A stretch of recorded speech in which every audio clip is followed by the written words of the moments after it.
Always feels so official. So official. You accept the recording. Exactly. You take my permission. All right. So Abby and I today are talking about Self-love. which, Self-love. yeah, self-love, which I feel like is, I don't know, like everyone's talking about it, but it's Hmm. also so important. But what does it actually mean? And Yes. I feel like how are the ways that we can really practice it and how is it really relevant versus, saying we love ourselves or going through the motions. And so I think it's still a really important topic, even though it's so Well, done. it's very, yeah. And the other thing too that just occurred to me as you were talking is like so many people are talking about self-love and also like self-care. And I feel like conflating those two things and being like, oh, well, if you schedule in like a nice bath every week and you're like drinking a lot of water and whatever, getting massages, then like, woo, self-love, self-care, all of that. And I think what's more interesting to both you and I is all of the ways in which self-love is like none of those like ooey gooey things that feel really good. Like sometimes self-love is giving yourself like permission to feel really horrible and like not beat yourself up about it, or letting yourself sit in your feelings and not immediately rush to make yourself feel better or distract yourself. Or yeah, I think there are so many ways that we get to love ourselves and get to choose to love ourselves that are not necessarily what you would hear about, I think, in mainstream Right. personal development. Yeah, because I mean, it's taken a long time, I feel like specifically for women to give themselves permission to do the things like the massages and the pedicures and the hot bath, Exactly. dropping into that slow down, that feminine, right? It's been a lot of work. And so I think that that's where the self-love movement really began was, hey, give yourself permission to take care of you. And now you and I are really talking about like taking care of you actually looks a lot different than the hot bath, which I subscribe to basically daily, a hot or a cold Mhm. bath. But that means nothing if I'm unwilling to hold myself through discomfort, through tears, through really looking at myself and taking radical responsibility for the ways that I show up that may not be where I want to go or who I actually want to be anymore. Right. And that is like deep Mhm. self-love. And I have felt that in my own life. A lot of self-love, even in the last year more so, has been about doing the hard things, Mhm. like doing the things that are uncomfortable, because that is the practice of self-love, because that is me holding myself to who I want to be. And it isn't all about like the merry-go-round and rainbows and eating the gummy bears and the ice cream without feeling guilty about it. Yes, that is also part of it, but it's really meeting yourself deeper, and really excavating a lot of who you've been and what dirt in that excavation is still serving you, what is old and needs to be Mhm. composted in a different way. And so I know you and I are really passionate about, like you said, feeling our feelings. And Mhm. that is self-love without skipping over and being like, oh, I got to be positive, or I've got to, and putting pressure on ourselves to be something other than we are in that moment. Exactly. And I was actually, so I had a client call with a woman about emotional eating a couple days ago, and it inspired this post that I have yet to post, but I wrote down. Happens. Yeah, which is like, what if the things that we think are our worst habits are actually our most radical acts of self-love? Because, for example, like in this person, and I could say for myself, like biting my nails is always something that like bothers me. That is like a habit that I hate, not that I hate about myself, because obviously I've done a lot of work. Um, but a habit that is annoying.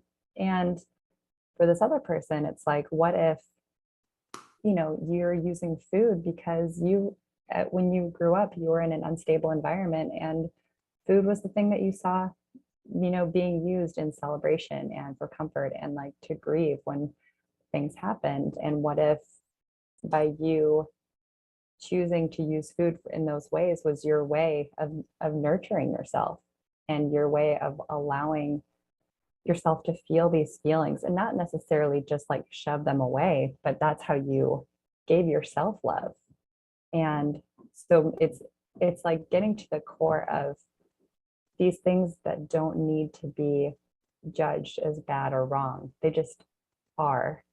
And maybe they're just not serving who you would like to step into, and that's okay. But then that's where you kind of get to do the work around that. But it's, I think, learning that we get to start at this baseline of everything about you in this moment is okay. Everything is baseline.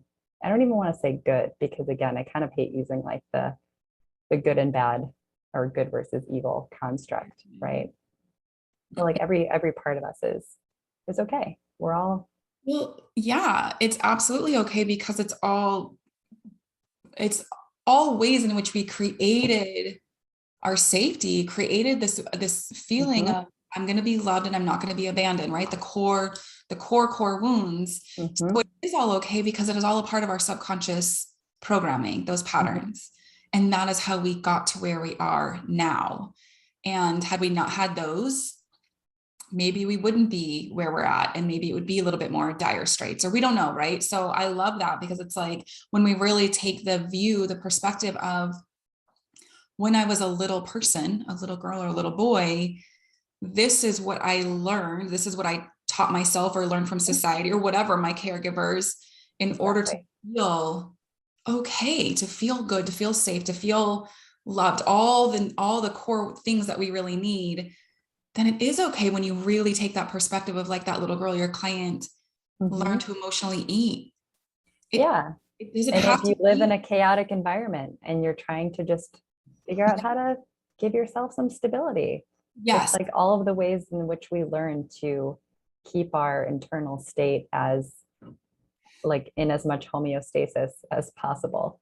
Right. Acknowledging too, like for myself, my homeostasis was living in a lot of chaos and learning to be calm in that. And then recognizing now, right. And part of my self-love journey has been to recognize that I actually get to learn a new homeostasis of it is okay and safe to be calm and calm. I Mhm. don't I was have to just gonna say the subconsciously calm and the create, calm. yeah, the calm and the calm. Like I don't have to subconsciously create a situation in which there's some chaos going on outside of me, and then I'm like, okay, I'm the calm in the storm all the time. It's like, why can't I just be calm in the non-storms too? Mhm. So it is that self-love is like, okay, well, that's okay, because that was my world for a long time growing up, was the chaos and the storms, right? And being like, okay, I'm calm and I'm strong in this. And now, God, that doesn't actually feel good anymore. Right. Right. And you've been on this journey with me. And so now Mhm. it's the really deepening into I am safe with myself. I am safe and quiet. I am safe on the sunny days.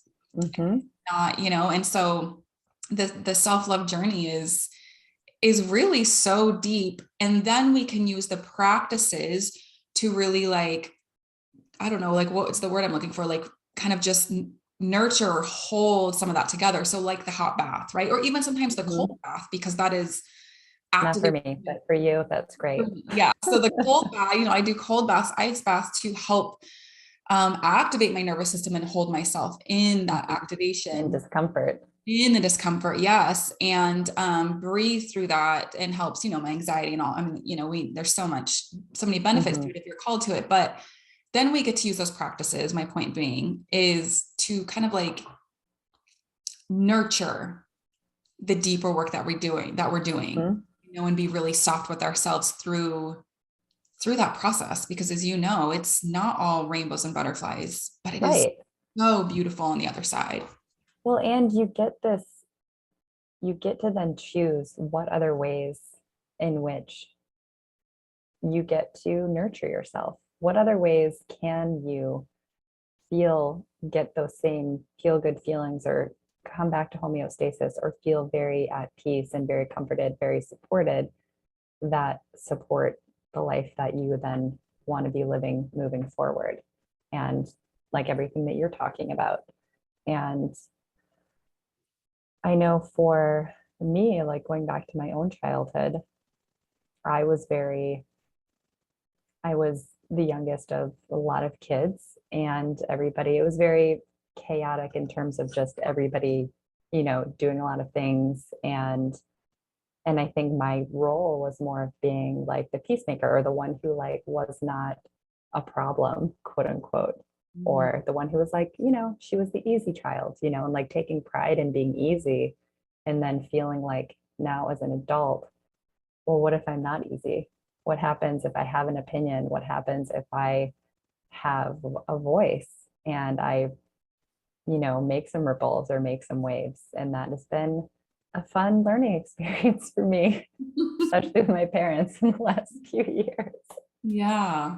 But in a way that feels really good and feels like a big stretch for me. But like now I know how to hold myself through that, and hold myself in the voice that I have and in the boundaries I've created. And that can be a whole other podcast on creating boundaries, which I'm sure it will be.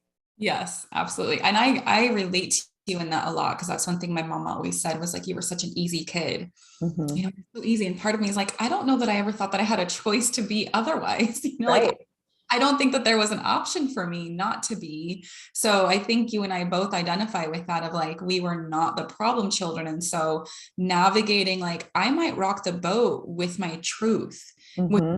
actually feeling here. And can I, rock in the rhythm of that as other people are feeling those ripples, but that's their ripples of discomfort, not mine. Right? Like, yes, I might feel like I'm the creator of it, but am I actually, or is their response the creator of the ripples? And Right. so really like watching that big picture of, this is uncomfortable. And if I need to get my life jacket on in the creation or the response of the ripples, then I will, whatever that means for you, right? Like mine is, we both have our different ways of really the self-soothing in Mm-hmm. ways that are now serving, not in the old ways, right? Like you notice, like biting your nails. I was a nail not for way more years of my life than not. But we have all these little ways in which we soothe that are like, maybe that's not the greatest, but and I also love that you brought up boundaries, because that is it's really its own podcast, but that is really, again, going to create ripples and waves in your life, that you get to learn how to hold yourself through the discomfort. And the last thing I want to say on all of this for me, so I not just taking up, just chit chatting the whole time, is that reminding yourself that discomfort is just a feeling. It doesn't mean anything is actually wrong. Mm-hmm. And so whenever I'm feeling that, like those changes and really that deeper self-love, I'm like, oh, this is uncomfortable, this is sticky, somebody might be mad at me, or whatever is feeling, it's reminding myself that it's actually not bad. It's just uncomfortable. Right. Right. And learning to distinguish between those things is also its own act of self-love, its own act of love, of just, it's so like learning to be, which again, we're going to talk about this, I'm sure, more and more on every podcast, but like learning to be very just observing, in tune with your thoughts, with your body, with your emotions, with how everything is feeling, what happens when you think something, and how does that emotion then live in your body? Where does it live? Mm-hmm.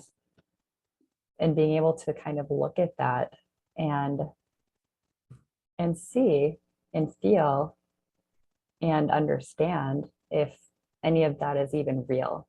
Like the emotion can be real. The thought oftentimes is not real. It's like real in the sense that you had it, but I guess real in more of the sense of being true or untrue, or maybe true for you in the moment. Right. Yeah. And is it just a belief that I've held for a long time that I've made to be true, versus is it a belief that I've held for a long time that I'm deciding maybe there is some not truths to it, that maybe it's not all the way true.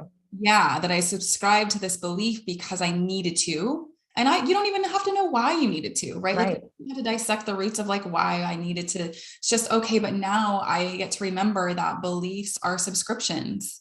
and I Mm-hmm. can unsubscribe at any time while holding my right, like you said, really feeling the map within my body and where I'm holding that belief and where the activation is and where I need to really like say, hey, I see you, right? Like I'm so big, and I teach my daughter this too. Well, where do you feel it in your body? What is Mm-hmm. it saying? What is it telling you? Mm-hmm. Maybe it's I'm scared, maybe it's I don't know if I can do this, whatever it is, but really being like, okay, I see you, and seeing that part of you by actually verbally acknowledging, Mm-hmm. okay, I see you, insert, emotion, feeling, sensation, what Right. have you, versus like you said earlier, pivoting to the positive too soon. Right. Right. Um, I started laughing, or I got an idea when you were talking about like how all of these beliefs are just subscriptions, and how, there's that app that I always get. I always get it on Instagram that is a targeted ad to me, where it's like, hey, here's just this one app where you can go through all of your subscriptions and like unsubscribe from, which ones you don't want to be paying for, or like whatever. I'm like, wouldn't that be so nice to just like have an app that's like, do I want to unsubscribe from like all of these beliefs? Yes, we're just going to like click that button off, and then that's done, and let's move on. Oh, I wish it were instantaneous. I know. The human psyche is so much more complex. It's so much more complex. Oh my gosh. Yes. Um, one So, thing, oh, go ahead. no, one thing I was going to say too, because I feel like we could go down in this rabbit hole of talking about like how to identify feelings and all of that stuff. But I just, I was thinking about, I mean, when we had talked about this theme of self-love and talking about this, one of the things that came up for me was when I was really, I even started with this journey. Yeah, I was. Okay. So I kind of started on my personal development journey. And I remember um, it was, I think, Christmas night, and I was at my grandma's house. And I remember, and I just broken up with my, long-term boyfriend of 5 years. And I remember just laying in bed thinking to myself how, like, silly things, like, well, whatever, they are what they are. But thinking, oh my God, it's gonna be like, am I ever going to fall in love again? And it was so much easier because I had always, when I was out, I'd be out or whatever without him. And I feel like, how guys can just like tell if you have a boyfriend, and whenever you're like with somebody else, that's like when they flock to you, and you're like, no, no, I don't have time or space for you, whatever. I'm with somebody else. And then when you're single, sometimes it can feel like crickets. I know. Yes, I'm single right now, and I would agree. You're like, I'm feeling crickets. So many crickets, but they make And beautiful music. I do. Um, but I was laying there thinking, oh my God, how, like, it's so much easier to, it feels so much easier to find love, like when you already have it, when you already have the thing, it feels so much easier to attract that. And I got this voice in my head that was just, wasn't mine. It was, I feel like the first time I really heard, voice of intuition, voice of like angels, guides come in being like, but what if you were the one who already loved you? Because I was like, it's so much easier when you already have someone who loves you. And they were like, well, what if you were the one who already loved you? And I was like, well, that is a fucking novel concept. Well, what a mind bender. What? I love this because this goes into the depths of self-love of where are you looking for somebody else to fulfill for you, Exactly. but you're not giving yourself. And Mm-hmm. that is the creating the safety within yourself of like, okay, I was putting my power over here, my energy over here, and either subconsciously or outwardly consciously blaming this person for not being able to fulfill this. But have I actually even tried to give that to myself? Exactly. Like Mhm. I think so many women are oftentimes like, when it comes to dating or it comes to being in relationships, and they're always so concerned with how their partner is feeling about something, or if it's something that their partner is going to be okay with. And I, have to call it back to, okay, it's great that you're wanting to be a good partner here, but what do you think about this?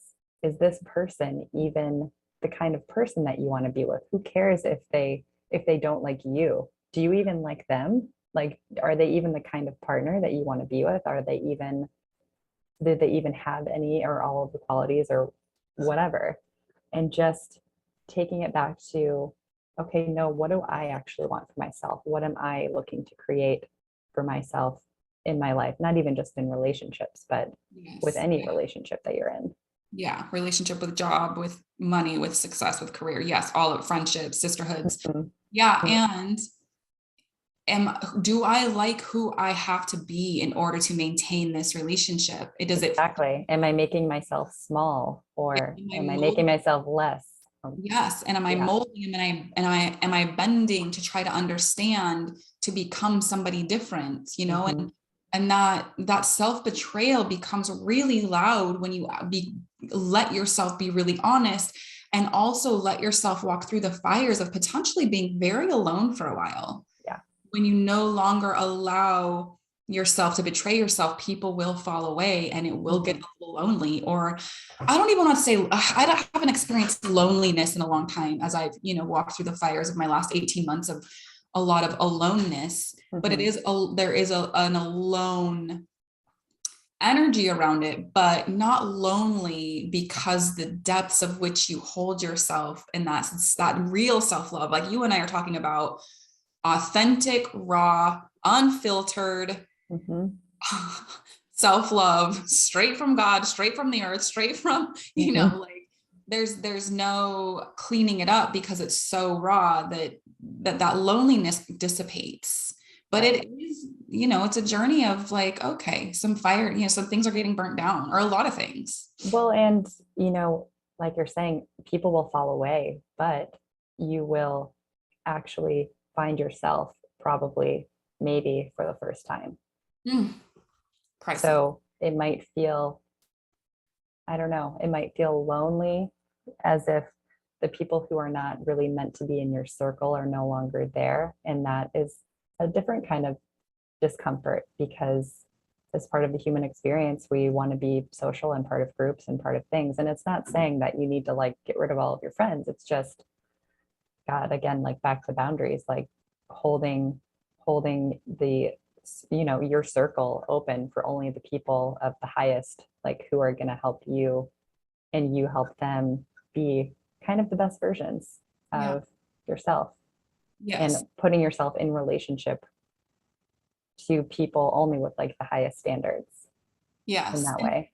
And recognizing when you do feel that distortion, that messy, that kind of muddy energy, Mhm. it doesn't mean the other person or experience is bad. Right. It's just not meshing with your reality, your experience, and the way that your soul would like it to, Mhm. but it's like, I met you right before, kind of during, like at the very beginning of so much of my life burning down and losing a lot of people. And so I want to remind people too, that like, as things are burning, and as you Mhm. are unwilling to betray yourself and your truth, and you're willing to walk through that forest solo, you find other people, like my Abby, you find these people that are like, hey, do you mind if I walk with you for a while, and let's talk about the Mhm. flowers and the birds, and oh man, there's the whole forest up here burnt down. You're like, yeah, so it's like you find, or they're delivered to you. You don't even find them. Mhm. They're there, they've been on the path all along, waiting for you to take that right or that left on the path that is really of your highest, healthiest good. It's just Right. leaving behind the comfort zone in order to become that and to walk that.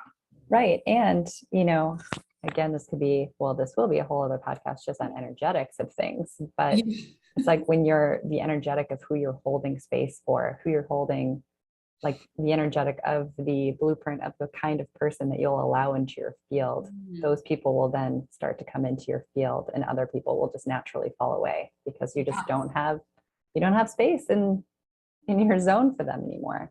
And it Yeah. just is how it is. And it becomes less about them being bad or good, and just more, Yeah. okay, Different. that's, Not yeah, not for me.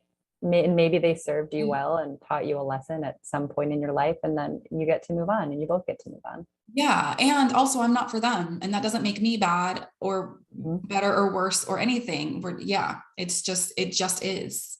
Yeah. And, also when you personalize it, it's another layer of self-love of like, okay, I'm personalizing this, and how can I pull back my projections or whatever I'm feeling, and nurture what I most need. But it really becomes this beautiful trust of life leading. Mhm. Bring you exactly what you need, when you need it, who you need, all of the things. And your job is to continually tune into yourself, nurture yourself, and take the Mhm. next. Yeah, and create the standards around what you are available for. And Yes. And those experiences are then going to be, you'll be guided to, they'll be delivered to you, and you so on will and so get forth. guide over and over. Mhm. I mean, It's you've not a watched. one-time decision. No, you've watched me have to decide again, like, okay, this is my okay, because just because we create a standard and a boundary, we're then going to get the opportunity to That's become it. who we said we were becoming. Yeah. Right? And so that is like sitting in the discomfort of like, this has to be a no, because I know that this crosses the boundaries, but it's really uncomfortable. So we Mhm. get opportunities to fall back into old patterns, and it doesn't make us right or wrong. It just gives us more practice, Exactly. or sit in the discomfort of like, oh, okay, I'm no longer available for this. And so if I say yes to this, then I'm sending mixed messages, not only to myself, but to the world. And Mhm. we get to decide. Yeah.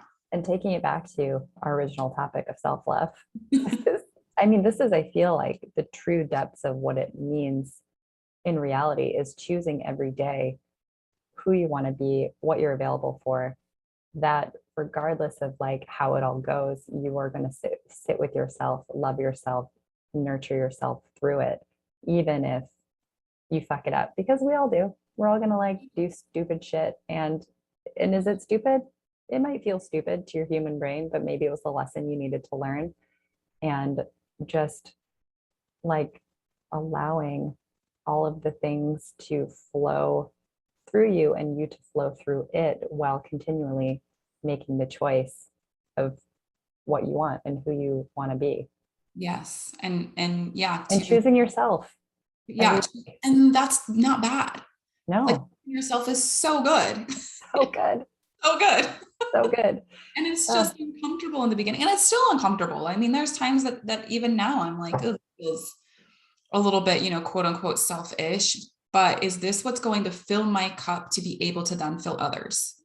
exactly. And if the answer is yes, then it is no longer selfish from the negative way that we've learned of the definition of selfish. It's selfish. Hmm. It's actually really nurturing. So then I have my natural nurture in me doesn't feel empty. My natural nurture actually gets to expand and like water all the things around me from a place of like, oh my God, this is so joyful, because Exactly. I was like, joy. this is my natural state.